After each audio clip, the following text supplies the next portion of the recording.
हाय दोस्तों, हमारे इस चैनल पर आपका हार्दिक स्वागत है। आज हम बात करेंगे मृत भोज के बारे में। मृत भोज क्या ये सही है, या मृत भोज के उपरांत जो प्रतिपक्ष अमावस को हम लोगों को, ब्राह्मण लोगों को दान देते हैं, उनको खाना खिलाते हैं, और गया वो भोज, ये सब सही है कि गलत है? बहुत से लोग मृत भोज का विरोध करते हैं और जो ये संस्कार हैं, मृत्यु के बाद जो भी संस्कार होते हैं उनका विरोध करते हैं।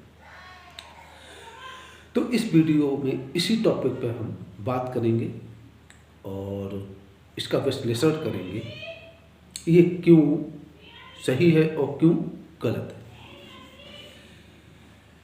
तो आइए वीडियो शुरू करते हैं। बहुत से लोग हैं इसका विरोध करते हैं, जो कि हमारी प्राचीन काल से परंपरा चली आ रही है। ये चीज़ हम लोग जानते हैं कि आत्मा कभी नहीं मरती और हम कुछ ना कुछ प्रारब्ध पर भी विश्वास करते हैं। और ये प्रारब्ध क्या होता है? जो प्रारब्ध है वो हमारे इसी संस्कार में से जुड़ा हुआ होता है। हमारी जो किस्मत है वो इसी संस्कार से जुड़ी हुई होती है। वो कैसे जुड़ी हुई होती है, इसी पर मैं बात करूँगा। सभी लोग जानते हैं कि आत्मा कभी नहीं मरती, ये शरीर मर जाता है। आत्मा नेक्स्ट समय में किसी भी योनि में जन्म लेती है, चाहे वो पशु पक्षी की योनि का जन्म में हो, या फिर किसी जानवर के, या फिर किसी इंसान के। वो जहाँ पर जन्म लेती है तो वहाँ उसने जन्म ले लिया। उसके बाद उसका जो उस समय जीवन यापन करने का जो भी साधन उपलब्ध है, तो वो वहाँ पर उसका हो रहा है।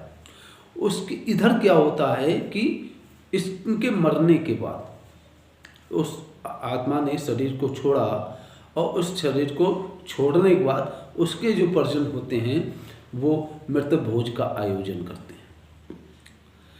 तो मृत भोज क्यों सही है? ये इसलिए सही है क्योंकि व्यक्ति जो होता है वो जिंदगी भर इसी चिंता में लगा रहता है कि मेरे बच्चे सुखी रहें, समृद्ध रहें। शरीर छोड़ने के बाद वही आत्मा देखती है कि मेरे शरीर छोड़ने के बाद अब ये लोग किस तरह से रह रहे हैं, क्या कर रहे हैं, ये आत्मा देखती है। तो मृत भोज का आयोजन हम इसीलिए करते हैं, आत्मा को दिखाने के लिए कि आप चिंता मत कीजिए, हम देखिए खा रहे हैं, पी रहे हैं और लोगों को खिला भी रहे हैं, हम संपन्न हैं। तो ये देख के आत्मा तृप्त हो जाती है और वो टेंशन फ्री हो जाती है, वो चिंता नहीं करती है, और फिर वो अपनी यात्रा पर निकल जाती है और फिर वो दूसरा जन्म लेती है। फिर हम जो पक्ष होते हैं उनमें हम ब्राह्मणों को दान देते हैं, उनके नाम से, उस आत्मा के नाम से हम ब्राह्मणों को दान देते हैं, दक्षिणा देते हैं, उनको खिलाते हैं।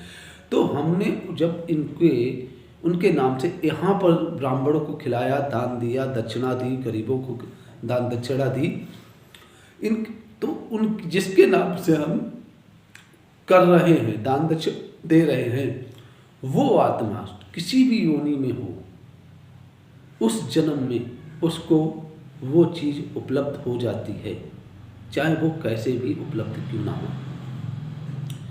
इसी तरह से ये सृष्टि चलती रहती है।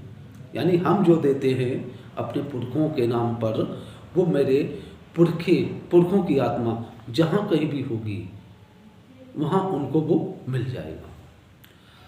ऐसा अक्सर होता है हम लोगों के साथ में भी, कहीं हमें पैसे पड़े हुए मिल जाते हैं, कहीं अचानक कोई हमें धन संपदा मिल जाती है। तो ये क्या है?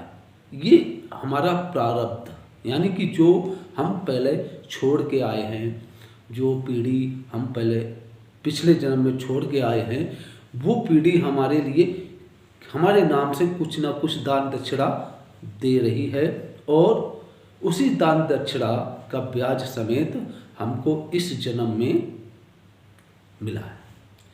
तो ये सृष्टि के संचालन के लिए ये सब परंपराएं रखी गई हैं।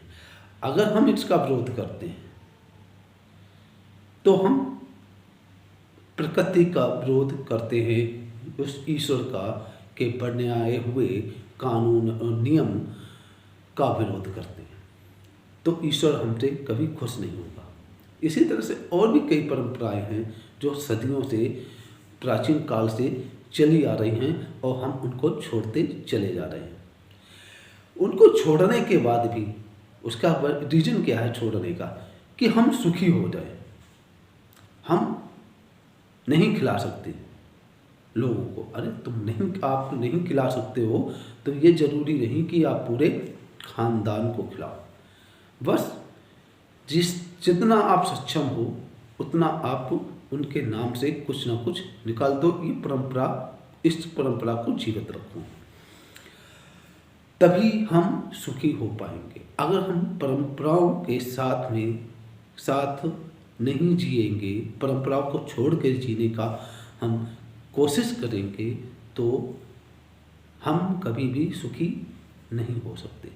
क्योंकि उन लोगों को हम, जो हमें बहुत सारी धन संपदा और इस लायक हमको बनाकर गए हैं, उनके लिए उनके नाम से हमें कुछ ना कुछ जरूर निकालना चाहिए, दान करना चाहिए, दक्षिणा देनी चाहिए, गरीबों को खाना खिलाना चाहिए उनके नाम से, तो उनको भी मिलता रहेगा। और वरना वो आत्मा जो होती है वो कुपित हो जाती है, और वो हम इस वजह से हम दुखी हो जाते हैं। तो ये वीडियो था इस चीज़ के लिए कि मृत भोज का जो विरोध करते हैं वो गलत विरोध करते हैं। मृत भोज जरूरी होता है, और उसके उपरांत जो भी संस्कार होते हैं वो भी बहुत जरूरी होते हैं। लेकिन उसमें ये नहीं है कि हमें बड़ा ही आयोजन करना है। हम जितने सक्षम हैं उस प्रकार से हमें आयोजन जरूर करना चाहिए, और जो आगे मृत्यु के बाद जो परंपराएं हैं उनको भी लगातार निभाते रहना चाहिए, तभी हम सुखी जीवन जी पाएंगे। वरना हम सब कुछ होते हुए भी दुखी ही बने रहेंगे। तो इस वीडियो में सिर्फ इतना ही। नेक्स्ट अगले वीडियो में, और आपको ये मेरा वीडियो अच्छा लगा हो तो लाइक कीजिएगा और शेयर भी कीजिएगा, और मेरे इस चैनल को सब्सक्राइब भी कीजिएगा, ताकि अगला वीडियो आपके पास आसानी से पहुंच पाए। जय गुरुदेव।